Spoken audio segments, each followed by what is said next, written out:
Ready whenever you are, yep. Hi Ron, we're from the Time Warriors representing them. So we are, and just wanted to ask you a couple of questions very quickly about your role in Game of Thrones. Your Master at Arms in Winterfell.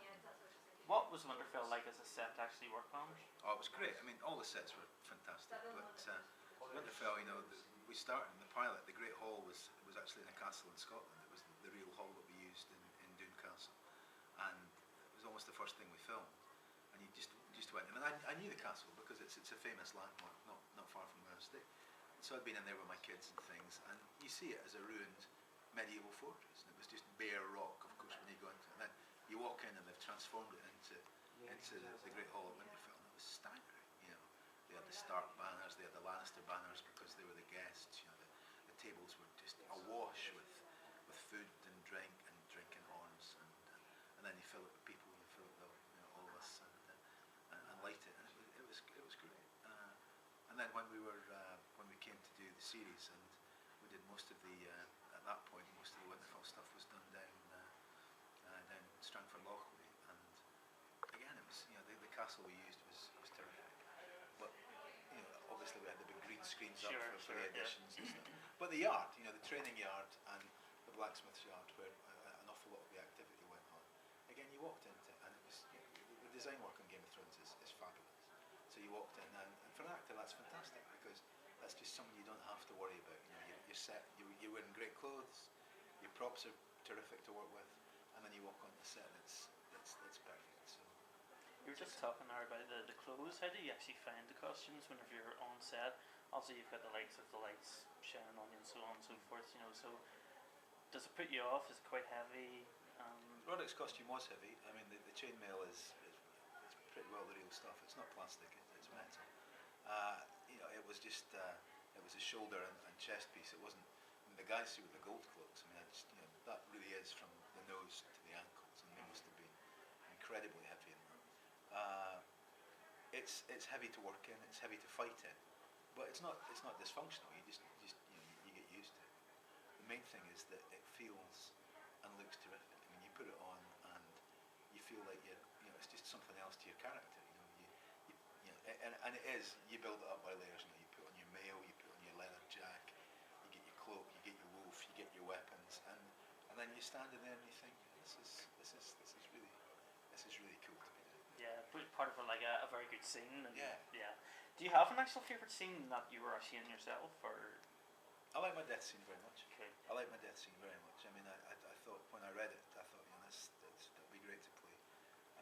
It was very touching, very poignant. Working with the boys who are fantastic actors, the boys, and Alfie as well. It was a great send off. Really, I was sorry to go, but I mean, it was a good one. Now, obviously, you've been in a massive load of productions, even such as Doctor Who. Yeah.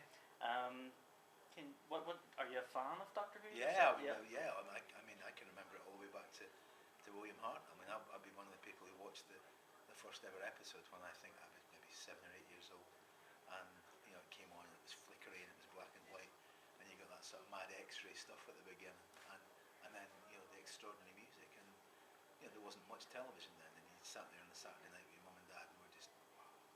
So when I ended up doing one, and it was a good one as well, I think the one I did, it was really exciting to be involved in something like that.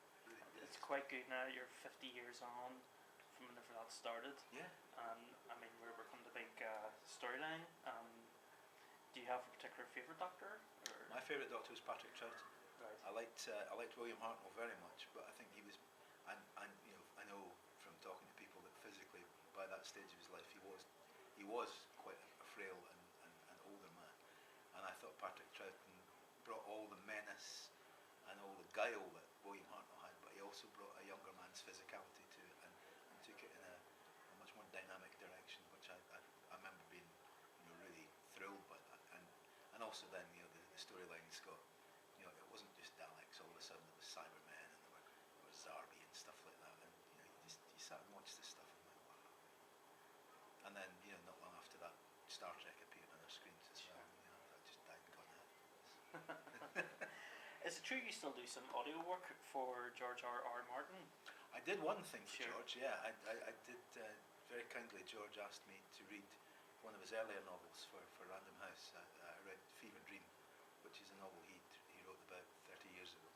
And ironically, when the Game of Thrones was first mooted, I didn't recognise George's name, and I went to the bookshop to see if I could find the books. None of them were available at that point, but there on the shelf was Fever Dream, which I'd read when it was published in 1981, and I remembered it very fondly. It really is a good book. And I thought, that bodes well. If it's this guy that's written this, then the chances are that the material for the show is going to be good. And I got hold of it, of course, and I was hooked on that as well. But last year, he asked me if I'd like to read it for the audiobook, and I'd never done one, and it was just great fun. Great fun. I mean, I think 67 characters and the narration, all in different voices, and it was really exciting to do. I mean, again, you're always lucky when it's good material. Absolutely. If you're reading someone that's like a phone book, I bet it's torture. But George's a good writer. He's got great dramatic use of location and dialogue, so it was a real pleasure to read. Really good fun. Are you an actual fan of the series itself, Game of Thrones? Yeah. Very, very much so. Excellent. Very much so. I mean, myself, I would work as an extra. Is there any advice you would give me to maybe try and get onto the set of Game of Thrones, or anyone who's maybe looking to get onto the set?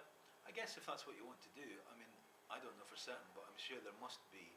In Scotland, I know that there are extras casting agencies, and I can't imagine that the HBO don't have a relationship with that kind of agency in Ulster. Mm-hmm. So I'm sure that the way to do it would be to go through that, because I mean, I don't know, but I imagine that the company's probably deluged with letters from people saying, I'd like to be in this, and they just won't be able to handle that. So I would suggest the way to do it is to get with an agency that's casting people, and then because it's such a huge production, they're always looking for people, and that would probably be your best pathway into it.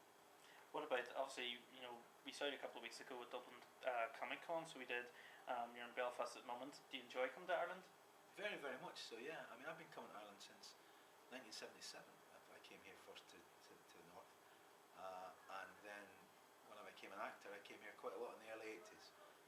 Worked at the Opera House, I worked at the Lyric, did a couple of TV things for the old Ulster TV company. I've always enjoyed coming here, and in the 80s, I mean, because of the political situation at the time, people were less keen to come here. It was, people were scared, frankly. But if you did come here as an actor, if you came with a show from outside, I mean, you were just so well treated and welcomed by people, because they felt that you were making an extra effort to come. It was fantastic. I mean, I think I was in the first show in the Opera House after it reopened in 1981, and it was fabulous. It was a show about monkeys, and it sold out every night, and the response we got to it was wonderful. Funny, that's where my wife currently works at the moment. It's the Grand Opera House, so it is very, still very popular. Very fond memories of it. It was great fun, and we stayed in the Wellington Park. There you go. Bizarre. We stayed here. Just finally, if we could round it up, what's your thoughts? Obviously, you work quite closely with the Stark family. Mm-hmm. Obviously, they've had quite a downfall and separation. Do you think it's been a good sort of story centred around them? Yeah, very much so. Very much so. We're doing a panel later on this afternoon on the fall of Stark, and I think anybody who reads the books or watches the stuff, I mean, will be astonished by the nature of the rigour that George applies to his characterization. The Stark, I mean, and I harp on about this when I'm asked about it, but one of the things I love about George's work is the really intelligent political content that goes through the whole story, but doesn't interfere with the narrative. It doesn't interfere with it's not banging people in the head. It's not preaching, but there is an underlying important message there.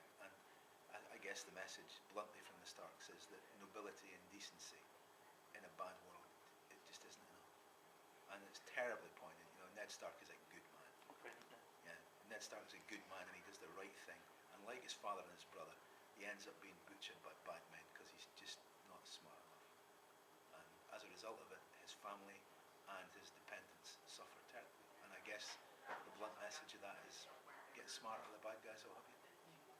Ron, thank you very much for taking time to talk to us. That's our I pleasure. was wondering if I could just ask one more thing. Can you remember one line just to give to the people that would be on the Time Warriors website, maybe from Game of Thrones? Oh, let me have a think. Sorry.